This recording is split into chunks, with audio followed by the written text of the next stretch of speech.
நமது Sri tantric astrology YouTube சேனலை காண வந்துள்ள அனைவருக்கும் என் சிறந்தாண்ட வணக்கத்தை உரித்தாக்கி மகிழ்கிறேன். ஓம் சிவ சிவ ஓம். இன்னைக்கு நம்ம பார்க்கக்கூடிய மிகவும் சக்தியான பிளானட் யாரு அப்படின்னா நம்மளுடைய சனீஸ்வரர் பகவான், சனீஸ்வர பகவான். அவர் இப்படி வேணால் சொல்லலாம். ஈஸ்வரன் பட்டம் பெற்ற ஒரே கிரகம் சனீஸ்வர பகவான். அப்போ தண்டனை கொடுக்கக்கூடிய ஒரு சக்தி வாய்ந்த கிரகம் சனீஸ்வர பகவான். அப்போது நான் அடிக்கடி எல்லாத்தையும் சொல்லுவேன், என்னை க்ளோஸாக வாட்ச் பண்ணுறவங்களுக்கு தெரியும். நான் என்ன சொல்லுவேன்னா, சனீஸ்வர பகவான் ஆக்சுவலாக ரொம்ப ரொம்ப நல்லவருமே. சில பேர் சொல்லுவாங்க அவர் ரொம்ப கெட்டவர். கிடையவே கிடையாது. சனி பகவான் எப்படின்னா, அவர் ஒரு முரட்டு வாத்தியார். முரட்டு வாத்தியார்னால் நமக்கு எத்தனையோ நம்ம டீச்சர்ஸ்கிட்ட படிச்சுட்டு வந்துருவோம். சில வாத்தியார் மட்டும் பார்த்தீங்கன்னா வச்சுக்கோங்க, கட்டுன்னே இருப்பாங்க சின்ன வயசில். கொஞ்சம் வருஷம் கழித்து பார்த்தீங்கன்னா சொல்லுவாங்க, நான் உன்னை ஏன் அடித்தேன்னா நீ நல்லா வரணுன்றதுக்காக தான்டா அடித்தேன் கண்ணு அப்படிம்பாங்க. அப்படிங்கும்போது இன்றைக்கி பிள்ளைங்களெல்லாம் வாத்தியார் அடிக்க முடியாதுன்னு வச்சுக்கோங்க, அது வேறு மாதிரி ஆயிரும். பட் இருந்தாலும் அடி வாங்கின பிள்ளைங்களுக்கு தெரியும், சரிங்களா? அந்த 70s 80s kids, even 90s ஆரம்பத்தில் அடி வாங்கின பிள்ளைங்களுக்குலாம் தெரியும். சில வாத்தியார்லாம் பெரம்பால் அடிப்பாங்க. சும்மா இதெல்லாம் பாசமாக அடிக்கிறது தானே வாத்தியார்லாம் நம்மளை. ஸோ இந்த மாதிரி முரட்டு வாத்தியார் சனீஸ்வர பகவான். நான் சொல்கிறது புரியுதுங்களா? அப்போ இதனால தான் பார்த்தீங்கன்னு வச்சுக்கோங்களேன், நம்ம பல பேர் என்ன ஆயிடுவாங்க, இந்த சனி பயிற்சி ஆகுதுன்னா குடுன்னு எல்லாம் திருநள்ளாருக்கு போய் சனீஸ்வர பகவானை போய் கும்பிட்டுருவாங்க. அன்பார்ந்த ஸ்ரீதாந்திரிக் அஸ்ட்ராலஜி நேயர்களே, நலனை காப்பாற்றுன்னு சனி பகவான் கிடையாது. நீங்கள் அதை புரிஞ்சுக்கணும். அதனால் அவரை காப்பாற்றினது சிவபெருமான். இதை நீங்கள் நம்பணும். இதுக்காக நான் சனீஸ்வர பகவானை கெட்டவர் சொன்னேன்னா இல்லையே.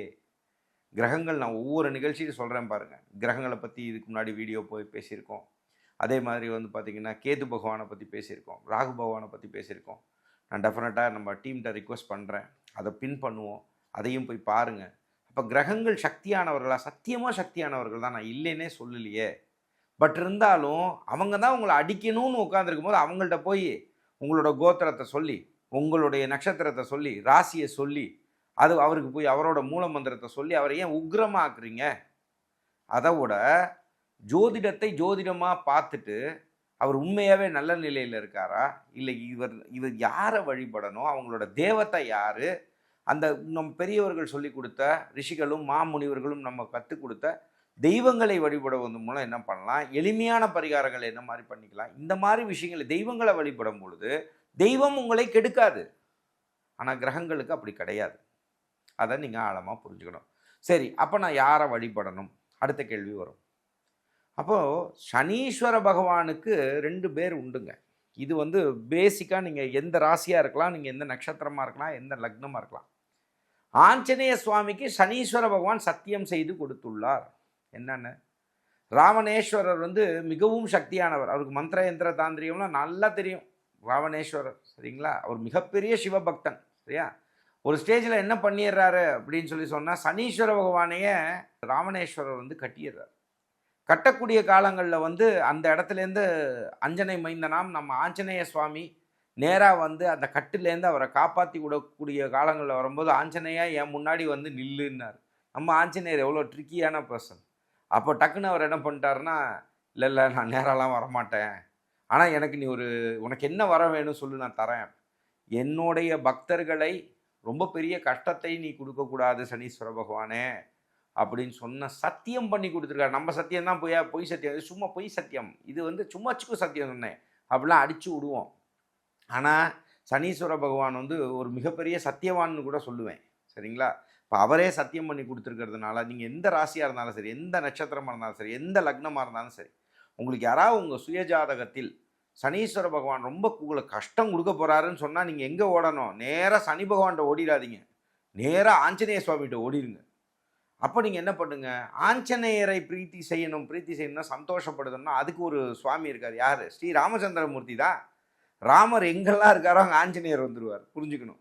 அப்போ நேராக நீங்கள் என்ன பண்ணலாம், ஆஞ்சநேய கோயிலுக்கு போயிட்டு உங்களால் முடிஞ்சது 9, இப்போ நான் சொல்கிறது எளிமையான தாந்திரிக விஷயம், 9 வெத்தலையோ, இல்லை 18 வெத்தலையோ, இல்லை 27 வெத்தலையோ, இல்லை 54 வெத்தலையோ, இல்லை 108 வெத்தலையோ மெனக்கிட்டுனா நீங்களே உட்காந்து அந்த வெத்தலையில் எடுத்து ஒரு ஆரஞ்சு கலர் துணி இல்லைன்னா ஆரஞ்சு கலர் கயிறு இதை எடுத்து அதை மாலையாக கோற்று அதை என்ன பண்ணுங்கள், இல்லை வெள்ளை கலர் நூல் எடுத்து செந்தூரத்தை அப்ளை பண்ணி இதை கட்டி உள்ள சீவல் வச்சு மடித்து இதை கொண்டு போய் ஆஞ்சநேயருக்கு போடலாம். அப்போ நீங்கள் என்ன பண்ணலாம், ஆஞ்சநேய ஸ்லோகங்கள் சொல்லலாம்.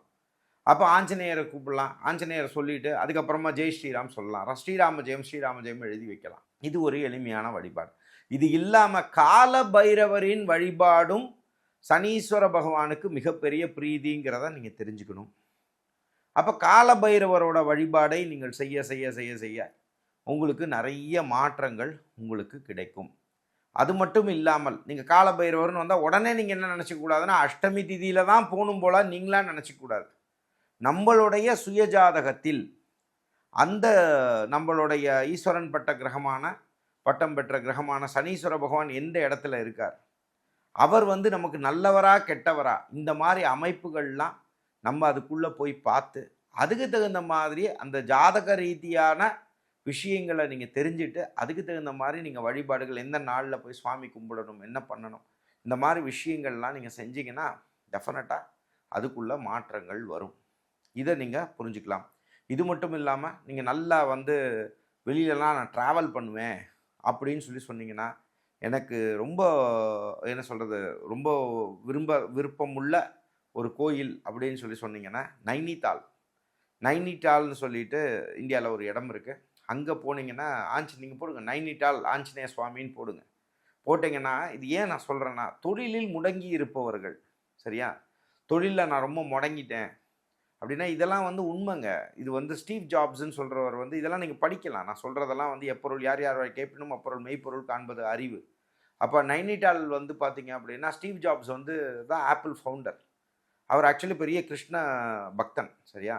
அவர் பார்த்தீங்க அப்படின்னா அவர் பை காட்ஸ் கிரேஸ் நான் அவர் இருந்த காலங்களெல்லாம் நான் லண்டனில் இருந்தேன். அப்போ ஐ கேம் டு நோ பர்சனலாக அவரே எனக்கு தெரியும், இப்போ பேசியிருக்கேன் நான் அவர்கிட்ட. ஸோ அப்போ அந்த இருக்கக்கூடிய காலங்களெல்லாம் அவர் பெரிய கிருஷ்ண பக்தன். இப்போ இருக்கக்கூடிய காலங்களில் அவர் என்ன பண்ணியிருக்காங்க அப்படின்னா, அவரோட ஆப்பிளுக்கும் இன்னொரு பிராண்டை நான் பேர் சொல்ல விரும்பலாம், அந்த பிராண்டுக்கும் மிகப்பெரிய போட்டி போயிட்டு இருக்கும்போது அந்த டயத்தில் என்ன ஆயிருக்குன்னா, அவருக்கு மிகப்பெரிய பிரச்சனை வந்தோன்னா அங்கே இருக்கிற ஒருத்தர் பூஜை பண்ணுறவங்க என்ன சொல்லியிருக்காங்க, நீ நேராக நைனிதால் போயிட்டு நீ ஆஞ்சநேய சுவாமியை கும்பிட்டுட்டு வா, நீ பெரிய லெவலில் ஜெயிச்சிருவ ஸ்டீவ் ஜாப்ஸ் அப்படின்னு சொல்லும்போது அவரோட ஹிஸ்ட்ரி எடுத்து படிங்க. அவரே கூகுள்லாம் டைப் பண்ணி பார்த்தீங்கன்னா அதிலே வரும். அப்போ அவர் நைனிடாலுக்கு வந்தார். நைனிடால் கும்பிட்டுட்டு போனோன்னா ஜெயிச்சிட்டாரு. இன்றைக்கி உங்களுக்கு எல்லாத்துக்கும் தெரியும் ஆப்பிள் எவ்வளோ பெரிய ப்ராடக்ட்னு உங்களுக்கு எல்லாத்துக்கும் தெரியும். ஸோ அதை அவரோட இதுலேயே போட்டிருப்பார். அப்போ இதே மாதிரி தான் பார்த்திங்கன்னா நம்ம ஃபேஸ்புக்கோட ஓனர் இருக்கார் பாருங்க, அந்த மார்க் ஜக்கர்ஸ்பர்க் என்ன ஆயிடுச்சுன்னா ஒரு ஸ்டேஜில் ரொம்ப பரம ஏழை ஆகிட்டாராம். இதையும் நீங்கள் படித்து பாருங்கள் நான் சொல்கிறதெல்லாம். இப்போ ஜக்கர்ஸ்பர்க் ரொம்ப பரம ஏழை ஆகக்கூடிய காலங்கள் வரும்போது அங்கே அவர் போய் ஒரு ஜோதிடரை போய் பார்க்கும்போது அவர் எல்லாம் இருக்குங்க. நம்மலாம் நினச்சிட்டு இருக்கோம் இங்கே பார்க்குறவங்களாம் ஜோதிடம் பார்க்குறவங்களாம் சும்மா அறிவே கிடையாது, அவங்களாம் முன்னேறலையா, அது பண்ணலையா, நாங்கள் எத்தனை பேருக்கு நாங்கள் பார்க்குறோம், வெள்ளைக்காரங்க பார்க்குறோம், எங்களுக்கு தான் தெரியும். ஸோ இதெல்லாம் சும்மா ஒரு மித்து. அது இல்லைன்னு சொல்கிற குரூப் 195 பேர் 96 பேருக்கு மேலே பார்த்தீங்கன்னா இருக்குன்னு சொல்கிறவங்க தான். இல்லைன்னு சொல்கிறவங்க மிஞ்சி போனால் அதில் பாதி நம்பிக்கை இல்லாதவங்க ஒரு 2 பேர் 3 பேர் இருப்பாங்க. இது இல்லவே இல்லைன்னு சொல்கிறவங்க ஒரு 0.5% இருப்பாங்க. ஆனால் அப்போ அவர் என்ன பண்ணியிருக்காருன்னா, அந்த மார்க் ஜக்கர்ஸ்பர்க் இந்த மாதிரி பிரச்சனை இருக்குன்னொன்னே அப்போ போய் என்ன பண்ணியிருக்காரு, யார்ட்டையா போய் விற்கணும் அப்படின்னு முன்னாடி வழிபாடுகள் பண்ணுங்கள் செய்யுங்கன்னு ஸ்டீவ் ஜாப்ஸையே எதுவும் பார்க்கலாம், அவரோட குருவாக அவர் நினச்சனால போய் பார்க்கும்போது அவரே சொன்னாராம், இதெல்லாம் உண்மை, நீ நம்பு, நீ நேராக போயிட்டு நைனிதாலுக்கு நான் போயிட்டு நான் கும்பிட்டேன், நான் ரொம்ப நல்லா இருக்கேன் இப்போ அப்படின்னாராம். ஒருவேளை நீங்கள் வசதி வாய்ப்புகள் இருக்கிறவங்களா இருந்தீங்கன்னா, வாய்ப்புகள் இருந்ததுன்னா இந்த நைனிதாலில் இருக்கக்கூடிய அந்த ஆஞ்சநேயர் கோயிலுக்கு போயிட்டு வாங்க. அங்கே நீங்கள் போய்ட்டு கரோலி பாபா டெம்பிள்னு நினைக்கிறேன், ஐ திங்க் எஸ். அங்கே நீங்கள் வாய்ப்புகள் ஏற்பட்டதுன்னா போயிட்டு வாங்க. தொழிலில் மிகப்பெரிய உயரத்தை அடைவீர்கள். நான் சொல்கிறது என்னமோ நான் நிறைய பேருக்கு இதை சொல்லிகிட்டே இருக்கேன். நானும் வருஷம் ஏதாவது ஒரு டைமாக போயிட்டு வந்துடுவோன்னு பார்க்குறேன், போக முடிய மாட்டேங்குது. ஒருவேளை நான் உங்கள்கிட்ட பேசுகிற நேரத்துக்கு நான் போயிடுவேனா, அங்கே கோயிலை போய் பார்த்துருவேனான்னு கூட தெரியல. நான் நிறைய பேருக்கு சொல்லி நிறைய பேர் போய் சூப்பராக இருக்காங்க. அதுக்கு எனக்கு ரொம்ப சந்தோஷம், மட்டற்ற மகிழ்ச்சி.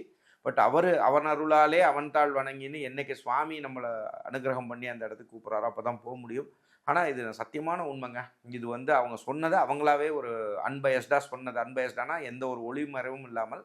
இதை நரேந்திர மோடி நம்மளோட பிரதம மந்திரிகிட்ட மீட் பண்ணும்போது கூட இந்த ஃபேஸ்புக் ஓனர் போன ஆர்டிக்கிள்லாம் பார்த்தீங்கன்னா கூகுள்லேயே இருக்குது, அதை போய் படிங்க. அந்த மாதிரி வழிபாடுகளையும் நீங்கள் செய்யலாம். சரி, இது இல்லாமல் நீங்கள் என்ன பண்ணலாம், யதார்த்த பரிகாரம் என்ன அப்படின்னு பார்த்தீங்கன்னா, ஏழைகளுக்கு நிறைய உதவிகள் செய்யலாம். ஏழைகள்னு நான் சொல்கிறது பொருளாதார ரீதியாக சில கஷ்டப்படுறாங்க, உங்கள் கண்ணு முன்னாடி இருக்காங்கன்னா ஏதாவது உதவி செய்ய முடிஞ்சுட்டா செய்யுங்க. மாற்றுத்திறனாளிகளுக்கு ஏதாவது உதவிகள் செய்ய முடிஞ்சா செய்யுங்க. சனிக்கிழமைகளில் ஏதாவது இதை நீங்கள் பரிகாரம்னு நினச்சி செஞ்சால் கூட செய்யுங்க. ஆனால் யார் 4 பேருக்கு உதவி செய்யுங்க. சாப்பாடு வாங்கி கொடுங்க, தண்ணி பண்ணுங்க. அதுமாதிரி மாற்றுத்திறனாளிகளுக்காக உதவி பண்ணுங்கள், படிக்கிறதுக்கு உதவி செய்யுங்க. குறிப்பாக சனி பகவானோட ஆசீர்வாதம் என்னென்னு, பெத்த தாய் தந்தையை யார் ஒருத்தர் மதிக்கலையோ சனீஸ்வர பகவானுக்கு பிடிக்காது. அதை புரிஞ்சுக்கணும். எளியவர்களை கஷ்டம் கொடுத்தீங்கன்னா சனீஸ்வர பகவானுக்கு பிடிக்காது. அதே மாதிரி வீட்டில் உட்காந்து சனியனேன்னு யாரெல்லாம் திட்டுறீங்களோ அவங்களுக்குலாம் குறித்து வச்சுக்கோங்க. அந்த கடுமையான சொல்ல பேசக்கூடாது. அவர் ஈஸ்வரன் பட்டம் பெற்ற கிரகம் மாதிரி கடுமையான சொல்ல அவரை பார்த்து திட்டுறது, யாரையா பார்த்து திட்டுறது, வீட்டில் திட்டுறது, இந்த மாதிரி விஷயங்கள் இருந்தால் அவரோட தாக்கம் ரொம்ப, என்னையவா திட்டுற அப்படின்னு வந்து உட்காந்துப்பார். அதனால் அவரெல்லாம் சொல்லி பழிக்கக்கூடாது, கெட்ட வார்த்தையாக நினச்சி திட்டக்கூடாது. இந்த மாதிரி விஷயங்கள்லாம் பண்ணாதீங்க. அதெல்லாம் பண்ண வேண்டாம். பெரியவர்களை மதியுங்க, எளியவர்களை ரொம்ப மரியாதை கொடுங்க. இந்த மாதிரி விஷயங்கள் பண்ணால் இது யதார்த்த பரிகாரம். இது நீங்கள் பண்ணும்போது வாழ்க்கையில் சனீஸ்வர பகவான் கொடுக்க யார் தடுப்பார் புரிஞ்சுக்கணும். சனி கொடுக்க யார் தடுப்பாருங்கிற கணக்கு தாங்க. எப்பயுமே நீங்கள் புரிஞ்சுக்கணும். ராகுவாக தான் சனி பகவான் செயல்படுவார். இந்த மாதிரி சனியை போல் தான் ராகு செயல்படுவார். இதை நீங்கள் எப்படி வேணால் வச்சுக்கலாம். கேது வந்து எப்பயுமே வந்து பார்த்தீங்கன்னா செவ்வாயை போல் செயல்படுவார். இவர் வந்து ராகு வந்து சனியை போல் செயல்படுவார். சனி கொடுத்துட்டார், உங்களுக்கு வாழ்க்கையை கொடுத்துட்டார்னு எத்தனையோ பெரிய 7 நாடு சனியில் மிகப்பெரிய கோடீஸ்வரனானவங்களாம் இருக்காங்க. அஷ்டமத்து சனியில் எவ்வளவோ பெரிய ஆளுங்க வந்தவங்களாம் இருக்காங்க. சும்மா இந்த 7 நாட்டு சனி, அஷ்டமத்து சனி, இது மங்கு சனி, பொங்கு சனி, இதெல்லாம் வந்து பார்த்தீங்க அப்படின்னா அவங்க சுயஜாதகத்தில் வீக்காக இருந்தால் தான் அது கஷ்டத்தை கொடுக்குமே ஒழிஞ்சு, அதனால அது வந்து அந்த டயத்தில் வந்து அவங்க தசாபுத்தி அந்தரம் சூப்பராக இருந்தால் எத்தனையோ பேர் இதில் கோடீஸ்வரன் ஆனவங்க இருக்காங்க. 7 நாட்டு சனின்னு சொல்லிட்டு பயந்து போய் கல்யாணம் பண்ணாமலாம் இருக்காதிங்க. அஷ்டமத்து சனின்னு சொல்லி கல்யாணம் பண்ணாமலாம் இருக்காதிங்க. நல்ல சுபமங்கல விஷயம்னா ஜாதகத்தில் நல்ல நிலையிலாம் நல்லா பண்ணுங்க. அதை பற்றிலாம் கவலையப்படாதீங்க. சனி பகவானை பற்றி நிறைய விஷயங்கள் கேட்கணும் செய்யணும்னு நினச்சா தயவு செஞ்சு சாட்டில் மட்டும் கேளுங்க. நீங்கள் ஃபோன் பண்ணி டவுட்லாம் கேட்குறீங்க, தயவு செஞ்சு தப்பாக எடுத்துக்காதீங்க. நீங்கள் சாட்டில் கேளுங்க, உங்களால் முடிஞ்சதை கேளுங்க. நம்மளால் முடிஞ்ச டயத்தில் உங்களுக்கு நம்ம ஆன்சர் கொடுக்குறோம். அதே மாதிரி உங்களுக்கு வந்து கிரகங்கள் ரீதியாகவும் அதே மாதிரி உங்களுக்கு ஜாதக ரீதியாக நிறைய பிரச்சனைகள் இருக்குது. ஜாதகத்தை நீங்கள் பார்க்கணும், எங்கள் மூலமாக பார்க்கணும்னா நம்ம பெய்ட் கன்சல்டேஷன்ஸ் மட்டும் தான் பண்ணுறோம். சென்னையில் ஆஃபீஸ் இருக்குது, திருச்சியில் ஆஃபீஸ் இருக்குது, கோயம்புத்தூரில் ஆஃபீஸ் இருக்குது. ஃபோன் அப்பாயின்மெண்ட் வேணும்னாலும் எடுத்துக்கலாம், ஆன்லைன் கன்சல்டேஷன்ஸ் வேணும்னாலும் எடுத்துக்கலாம். நீங்கள் தாராளமாக தொடர்பு கொள்ளலாம். அதேமாதிரி நம்ம தொடர்ந்து நேயர்களுக்கு சொல்கிற ஒரு சின்ன விஷயந்தான், எப்பயுமே சேனல் நீங்கள் பார்க்கும்போது பக்கத்தில் இருக்கக்கூடிய சப்ஸ்கிரைப் பட்டனை கிளிக் பண்ணிக்கோங்க. பெல் ஐக்கானை கிளிக் பண்ணும்போது நம்ம சேனல் அப்டேட்ஸ் உங்களுக்கு வரும். இதே மாதிரி நிறைய பிளானட்ஸ் பற்றி, பிளானட்ஸ்னா என்ன, கேது பகவான் யார், ராகு பகவான்னா யார், அதே மாதிரி வந்து பார்த்திங்கன்னா நம்மளுடைய சனி பகவான் இந்த சீரீஸ் மாதிரி பண்ணுற விஷயங்கள் எல்லாமே நம்ம இதில் பண்ணியிருக்கோம். அதில் வந்து தேவைப்படுறவங்க கீழே இருக்க லிங்கை கிளிக் பண்ணி அந்த வீடியோஸ் பார்க்கணுன்னு நினச்சாலும் பாருங்கள். அடுத்த நிகழ்ச்சியில் உங்களை சந்திக்கும் வரை உங்களிடமிருந்து வணக்கம் கூறி விடைபெறுவது உங்கள் விஜய் சேத்து நாராயணன். நன்றி, வணக்கம். ஓம் சிவசிவம்.